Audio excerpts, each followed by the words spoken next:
Dr. Ho Yinsen. Starting us off is a death that still hurts in a quiet, personal way. Dr. Ho Yinsen. His story brings back the memory of that cold, dim cave closing in again. Yinsen wasn't supposed to die. He wasn't a soldier or a superhero. He was just a doctor trying to help a stranger survive long enough to escape. And the tragic part is, he knew exactly how the story would end for him. When the 10 Rings attacked, Yinsen ran into the gunfire not because he thought he could win, but because he needed Tony to finish the suit. He sacrificed himself to buy Tony a future he would never see. His family was already gone. His hope was already gone. But instead of giving up, he chose to give Tony a second chance at life, shaping him into the hero we all know today, Yondu. Coming in at number 9 is a death that hits like a slow, heavy ache. Yondu Udanta. It's strange how a character who started off rough, loud, and prickly ended up breaking all hearts everywhere. Yondu didn't die in some grand battle or by some cosmic accident. He died because, for once in his messy life, he chose love over survival.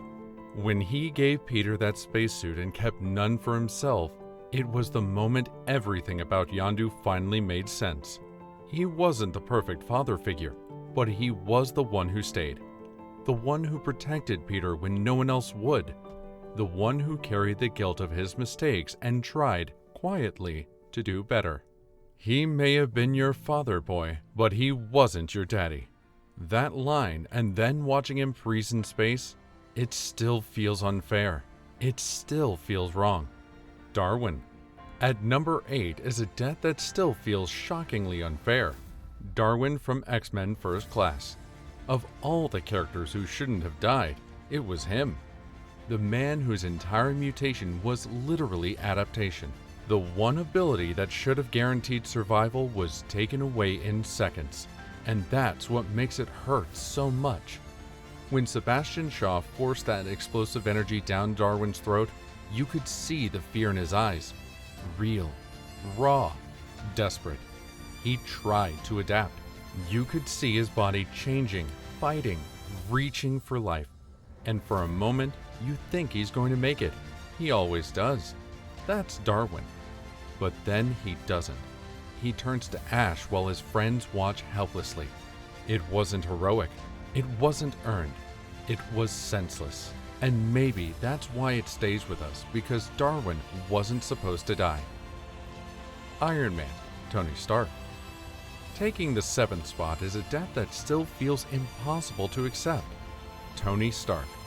Even now, it doesn't feel real.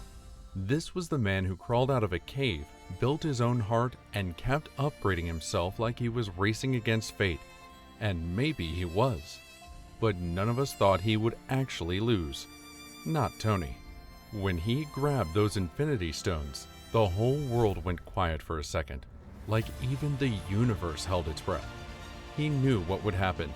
You could see it in his eyes, a mixture of fear, acceptance, and love for the people he refused to let die. And with one final trembling, "I am Iron Man," he gave everything. No armor saved him. No miracle arrived. Just a man doing what he knew was right. His funeral felt like ours. Aunt May.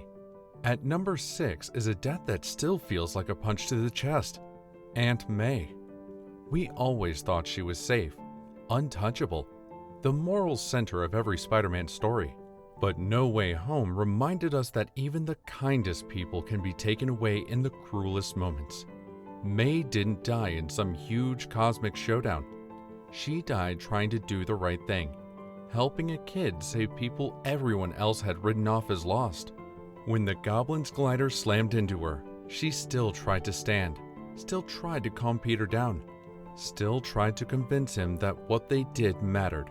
And then she said those words, the ones that changed everything. With great power, there must also come great responsibility. Minutes later, she collapsed. No warning, no second chance. Just Peter holding the only real family he had left. Black Widow. Coming in at number 5 is a death that still feels unreal.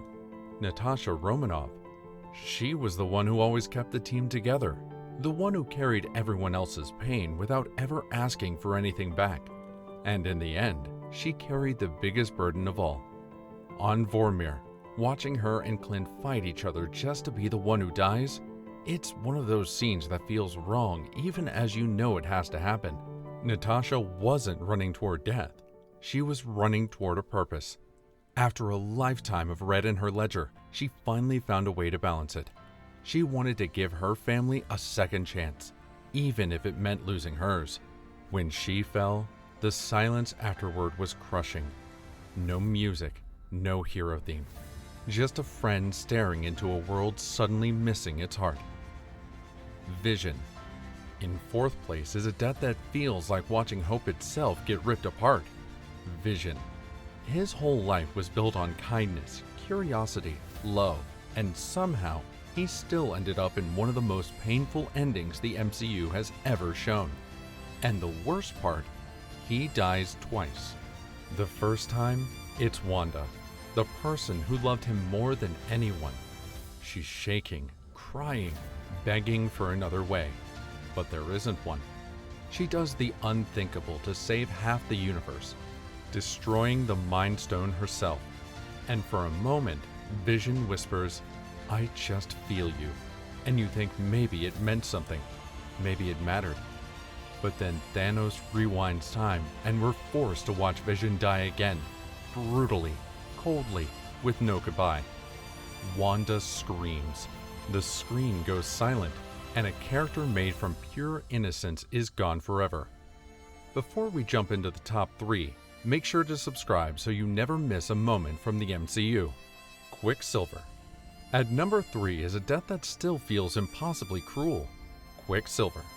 In Avengers Age of Ultron, we meet a kid who's faster than anyone else, brimming with attitude, jokes, and a fierce loyalty to his sister. You expect him to outrun danger. You expect him to survive. But the MCU reminded us that speed doesn't make you invincible. He dies in a split second, running into gunfire to save innocent lives. 1 second, he's grinning, full of life, teasing Wanda. The next, he's gone, hit by bullets he could never dodge. His death isn't grand. It isn't heroic in a flashy way. It's shocking, heartbreaking. And the worst part, he doesn't even get to say goodbye to Wanda. Her scream echoes through the film, through the universe, through every fan's heart. He was young, too loved, gone. Loki. Number 2 is a death that still makes our hearts stop. Loki. The god of mischief, the master of escape, the one who always seemed untouchable, taken in a single cruel moment. And it wasn't just any death, it was in front of the person who mattered most. Thor. The brother who loved him even when Loki tried to push him away. When Thanos' hand closed around him in Infinity War, Loki's eyes filled with fear, betrayal, and a desperate hope that maybe, just maybe, he could talk his way out of it. And then he smiled, whispered, "I love you," and everything was gone. It wasn't a battle. It wasn't dramatic fanfare. It was Loki stripped of all tricks, all illusions, all chance, leaving Thor and all of us screaming into emptiness that still echoes today. Logan, Wolverine. And at number 1 is a death that still crushes every fan of Logan, the Wolverine. He survived decades of pain, loss, and battles that should have killed any man. He healed, he fought, he lost people he loved, and yet he kept going. And then, in a single devastating moment, it all ended. In Logan, we watch him bleed out, fighting to protect the very people he once thought he could never love. Laura, the girl he became a father to, is screaming, begging him to hold on. But Logan has already given everything. His claws, his strength, his survival instincts. They couldn't save him from this fate. He falls, exhausted, finally at peace. And we feel every scar, every battle, every lonely moment hit us at once. Wolverine was supposed to be immortal, and yet he wasn't.